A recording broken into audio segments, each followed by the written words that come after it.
जौनपुर गांव में बिट्टू नाम का एक लड़का रहता था। वो हर रोज पैदल स्कूल जाया करता था। स्कूल बहुत दूर था और उसे जंगल के रास्ते जाना पड़ता था। एक दिन बाबूजी, मुझे एक साइकिल खरीद के दो ना प्लीज। मेरे सारे दोस्त साइकिल से स्कूल जाते हैं, मुझे भी साइकिल चाहिए। प्लीज ना मत करना, मैं रोज थक जाता हूँ। हाँ बेटा, मैं तुम्हारी तकलीफ समझता हूँ, लेकिन क्या करूँ, मजबूर हूँ। तुम्हें पता है ना हमारी हालत कितनी खराब है। जैसे तैसे तुम सबको खाना खिला पाता हूँ, साइकिल कहाँ से खरीदूं? बाबूजी, क्या आपको मेरी दया नहीं आती? आती है, बहुत आती है।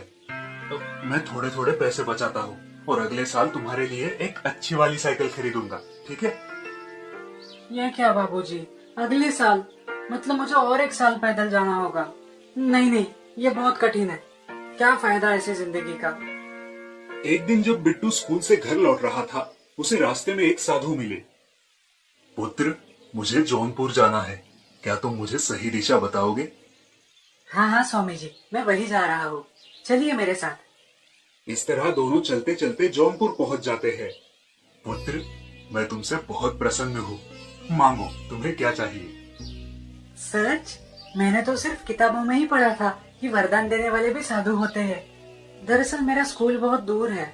मैंने पिताजी से साइकिल मांगी थी, लेकिन हमारी परिस्थिति अच्छी नहीं है। अगर मुझे एक साइकिल मिल जाए तो। बस इतनी सी बात। मैं तुम्हें साइकिल नहीं, एक जादुई बाइक देता हूँ। ये बाइक अपने आप चलेगी। बस तुम्हें जहाँ जाना हो उसको बता देना। लेकिन याद रहे, अगर तुम इसका इस्तेमाल स्वार्थ के लिए करोगे तो ये गायब हो जाएगी। याद रखना। साधु ने हवा में हाथ घुमाया और वहाँ एक अच्छी सी बाइक प्रकट हुई। बिट्टू खुश हो गया और उसने साधु को प्रणाम किया।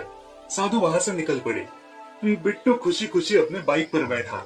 जादुई बाइक मुझे घर ले चलो। बस बाइक वहाँ से निकल पड़ी। बाइक पर बिट्टू को देख सब लोग हैरान थे।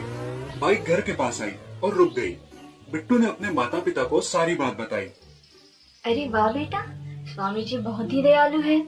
लेकिन तुम इस बाइक का इस्तेमाल किसी भी स्वार्थ के लिए ना करना। दूसरे ही दिन बिट्टू बाइक से स्कूल जाने लगा। शुरू शुरू में वो अपने दोस्तों को भी बाइक पर अपने साथ ले जाता, लेकिन कुछ दिनों बाद उसके मन में लालच पैदा हुआ। वो दोस्तों को स्कूल छोड़ने के बदले उनसे चॉकलेट्स या बिस्किट लेने लगा। फिर वो गांव वाले लोगों को भी बाइक पर सवारी देने लगा, उन्हें जहाँ चाहिए वहाँ छोड़ने लगा और उसके बदले उनसे पैसे लेने लगा। ऐसे ही दिन कट रहे थे। एक दिन जब बिट्टू स्कूल जा रहा था, जादुई बाइक मुझे स्कूल ले चलो।